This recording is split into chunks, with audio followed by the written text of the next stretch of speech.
మీ జేబులో ఉన్న ఏ కరెన్సీ నోట్నైనా ఒకసారి తీసి చూడండి. దాని మీద 3 సింహాలు ఉన్న ఒక ఎంబ్లం కనిపిస్తుంది. అది మన నేషనల్ ఎంబ్లం. అది ఎలా వచ్చిందో తెలుసా? 2300 ఏళ్ల క్రితం ఒక చక్రవర్తి నిలబెట్టిన రాతి స్తంభం అది. భారతదేశ జెండా మధ్యలో బ్లూ కలర్ లో ఒక చక్రం ఉంటుంది.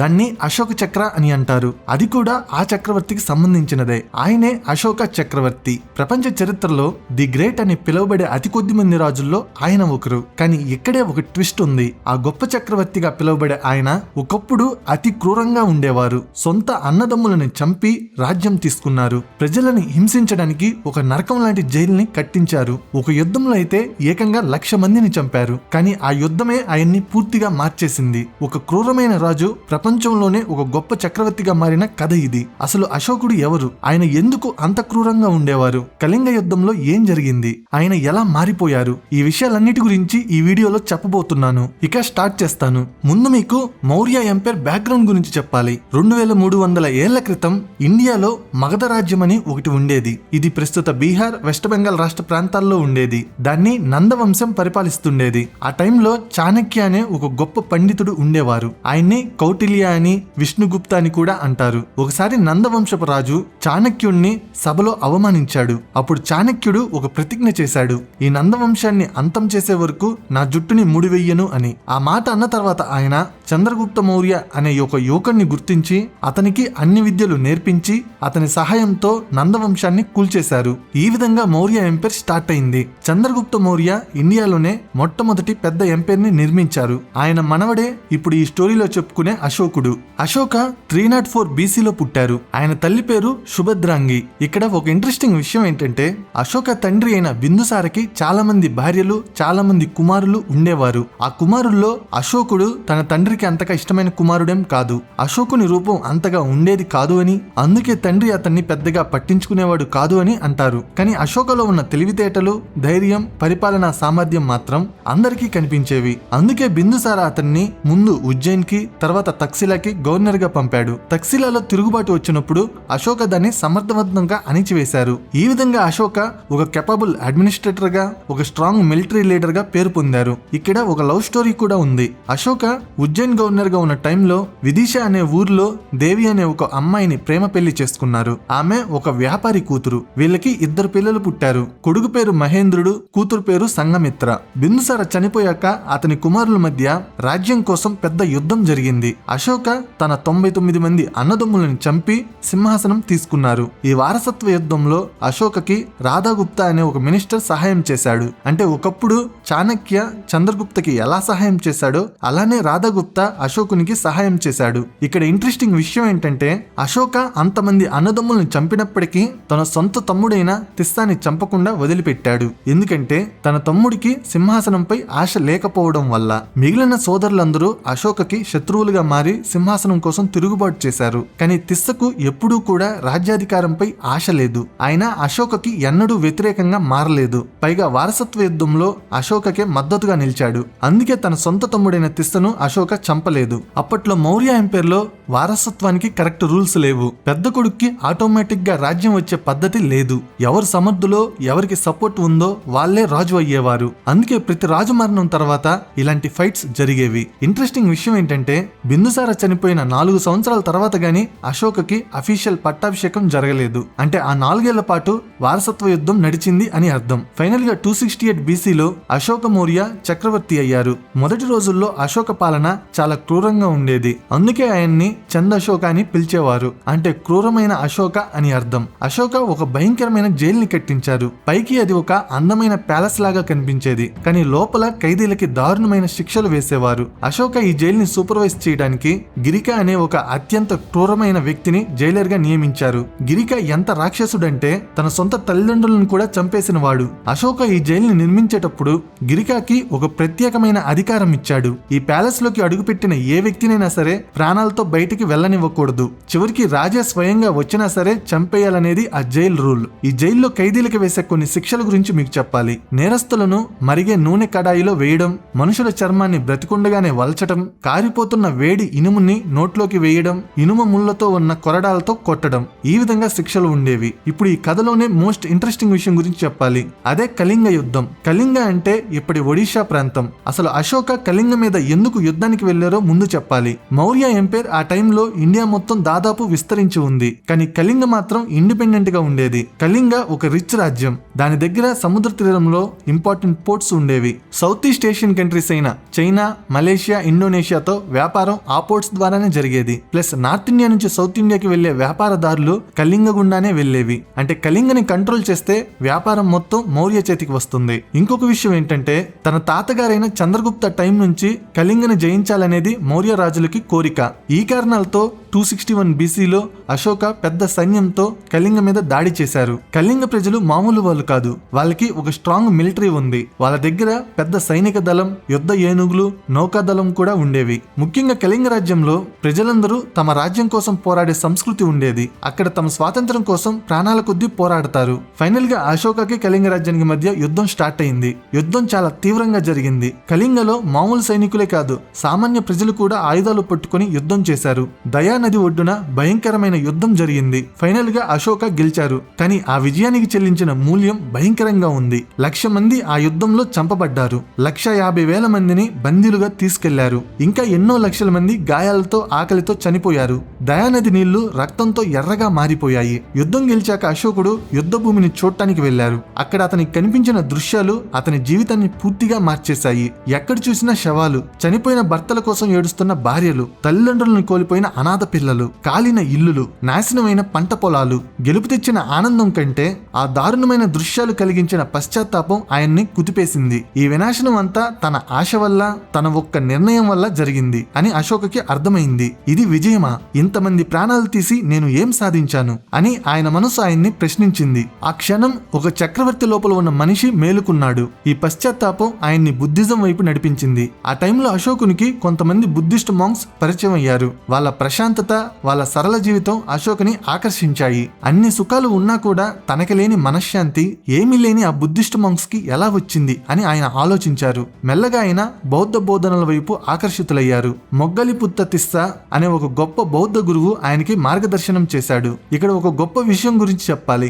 అశోక తన ఈ పశ్చాత్తాపాన్ని దాచిపెట్టలేదు. తన గురించి ఒక రాతి శాసనంలో స్వయంగా రాయించారు. కళింగ యుద్ధంలో జరిగిన వినాశనంకి చక్రవర్తి చాలా బాధపడ్డాడు. ఇక ముందు కత్తితో కాదు ధర్మంతో జయిస్తాను అని రాశారు. ప్రపంచ చరిత్రలో ఒక చక్రవర్తి తన తప్పుని పబ్లిక్ గా ఒప్పుకోవటం ఇదే మొదటిసారి. రాజులు ఎప్పుడూ తమ విజయాల గురించే గర్వంగా చెబుతారు. కానీ అశోక తన యుద్ధ విజయాన్ని తన జీవితంలోనే ఒక పెద్ద తప్పుగా ప్రకటించుకున్నారు. ఇది అశోకుని మిగతా రాజులందరికన్నా డిఫరెంట్ గా నిలబెట్టింది. ఈ వీడియో మొదట్లో ఏం చెప్పానంటే అశోక ఒక క్రూరమైన జైల్ని కట్టించారు అని. ఆ జైల్ ఎలా మూతపడిందో ఇప్పుడు చెబుతాను. ఒకరోజు సముద్ర అనే ఒక బౌద్ధ సన్యాసి తెలియకుండా ఆ నరకం లాంటి ప్లేస్ లోకి అడుగు పెట్టాడు. నియమం ప్రకారం జైలర్ గిరిక ఆ సన్యాసిని మరిగే నూనె కడాయిలో వేయించాడు. కానీ ఆ సన్యాసి తన ఆధ్యాత్మిక శక్తితో ఆ మరిగే నూనెను చల్లటి నీరుగా, ఆ కడాయిని ఒక తామర పువ్వుగా మార్చేశాడు. ఈ అద్భుతాన్ని చూడటానికి అశోక స్వయంగా అక్కడికి వచ్చారు. ఆ సన్యాసి ప్రశాంతతను, మహిమను చూసి అశోక ఆశ్చర్యపోయారు.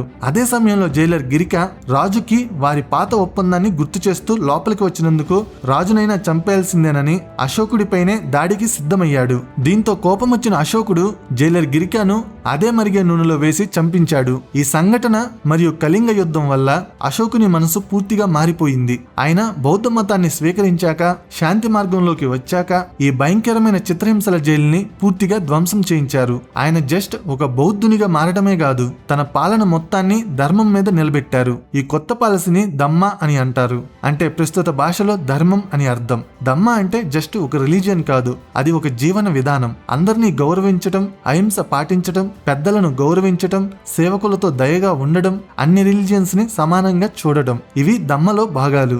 అశోక తన ఎంపైర్ మొత్తం ఈ దమ్మని స్ప్రెడ్ చేశారు. ఇక్కడ ఒక గొప్ప విషయం గమనించాలి. అశోక బుద్ధిస్ట్ అయ్యాక కూడా మిగతా రిలీజియన్స్ ని ఎప్పుడూ అవమానించలేదు. తన శాసనాల్లో ఏం రాశారంటే ప్రతి ఒక్కరూ మిగతా వాళ్ళ రిలీజియన్ ని కూడా గౌరవించాలి. తన రిలీజియన్ ని గొప్పగా చెప్పుకోవడానికి వేరే రిలీజియన్ ని తక్కువ చేయకూడదు. అలా చేస్తే తన రిలీజియన్ కే నష్టం అని రాశారు. అంటే 2300 ఏళ్ల క్రితమే అశోక రిలీజియస్ టాలరెన్స్ గురించి మాట్లాడారు. ఆయన పాలనను చూస్తే అది ఒక సంక్షేమ రాజ్యం లాగా కనిపిస్తుంది. అంటే ప్రజల సంక్షేమం కోసం పనిచేసే ప్రభుత్వం అని అర్థం. ఆయన మనుషుల కోసం, జంతువుల కోసం హాస్పిటల్స్ ని కట్టించారు. అవును, మీరు కరెక్ట్ గానే విన్నారు. 2300 ఏళ్ల క్రితమే జంతువుల కోసం సపరేట్ గా హాస్పిటల్స్ ని కట్టించారు. ప్రపంచ చరిత్రలో ఇది మొదటిసారి. రోడ్ల పక్కన చెట్లు నాటించారు. ప్రయాణికుల కోసం రెస్ట్ హౌసెస్ ని కట్టించారు. బావులు తవ్వించారు. మెడిసినల్ ప్లాంట్స్ ని పెంచారు. కొన్ని రకాల జంతువుల్ని, పక్షుల్ని చంపడం మీద కంప్లీట్ బ్యాన్ పెట్టారు. అంటే ప్రపంచంలోనే మొదటిసారి wild life protection laws Ashoka పెట్టారు. ఇంకా ఆయన ప్రతి 5 సంవత్సరాలకి ఒకసారి తన ఆఫీసర్స్ ని ఎంపైర్ మొత్తం తిప్పి ప్రజల స్థితిగతులను తెలుసుకునేవారు. ఇప్పుడు మీకు అశోక యొక్క ఇంకొక గొప్ప విషయం గురించి చెప్పాలి. అది అతని శాసనాలు. అశోక తన మెసేజెస్ ని రాతి స్తంభాల మీద, కొండ రాళ్ల మీద చెక్కించారు. ఈ శాసనాలు ఇప్పటి ఇండియా, ఆఫ్ఘనిస్తాన్, పాకిస్తాన్, బంగ్లాదేశ్, నేపాల్లో ఉన్నాయి. ఆ రాతి స్తంభాల గురించి ఒక ఇంజనీరింగ్ విషయం కూడా చెప్పాలి. అశోక పిల్లర్స్ అన్ని సింగిల్ స్టోన్ తో చేసినవే.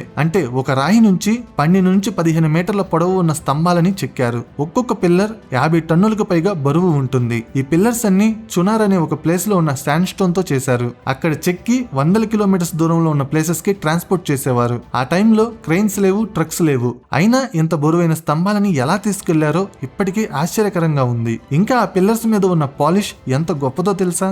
2300 ఏళ్ల తర్వాత కూడా ఆ పిల్లర్స్ అద్దంలాగా మెరుస్తున్నాయి. ఆ పాలిషింగ్ టెక్నిక్ ని మౌర్యన్ పాలిష్ అని అంటారు. ఇక్కడ మన తెలుగు వాళ్ళకి ఒక ప్రౌడ్ విషయం కూడా ఉంది. అశోక శాసనాలు మన ఆంధ్రప్రదేశ్ లో కూడా దొరికాయి. కర్నూలు డిస్టిక్ లోని ఎర్రగుడిలో ఉన్నాయి. అంటే మన తెలుగు నేల కూడా అశోక ఎంపైర్ లో భాగంగా ఉండేది. అమరావతి ప్రాంతంలో బుద్ధిజం వ్యాపించడానికి అశోక టైం నుంచే పునాదులు పడ్డాయి. ఇక్కడ ఒక ఎమోషనల్ విషయం ఏంటంటే శ్రీలంకకి ఆయన తన సొంత కొడుకైన మహేంద్రని, కూతురు సంఘమిత్రని పంపారు. సంఘమిత్ర శ్రీలంకకి వెళ్లేటప్పుడు బీహార్ లో ఉన్న బోధి వృక్షం యొక్క ఒక కొమ్మని తీసుకుని వెళ్ళింది. ఆ కొమ్మని శ్రీలంకలోని అనురాధపురాలో నాటారు. ఆ చెట్టు ఇప్పటికీ అక్కడ బ్రతికే ఉంది. ప్రపంచంలో మనిషి నాటిన చెట్లలో అతి పాతది అదే అని చెబుతారు. అంటే అశోక పంపిన ఆ కొమ్మ 2300 ఏళ్ల తర్వాత కూడా బ్రతికే ఉంది. ఇంకా అశోక 84,000 స్తూపాలని కట్టించారు. సాంచి స్తూపం లాంటి అద్భుతమైన నిర్మాణాలు ఆయన టైంలోనివే. సాంచిని అశోక స్పెషల్ గా ఎందుకు సెలెక్ట్ చేసుకున్నారు తెలుసా? అది ఆయన భార్య ఊరికి దగ్గరగా ఉందని. అంటే తన ప్రేమ గుర్తు ఉన్న ప్రాంతంలోనే ఆయన ఆ గొప్ప స్తూపాన్ని కట్టించారు.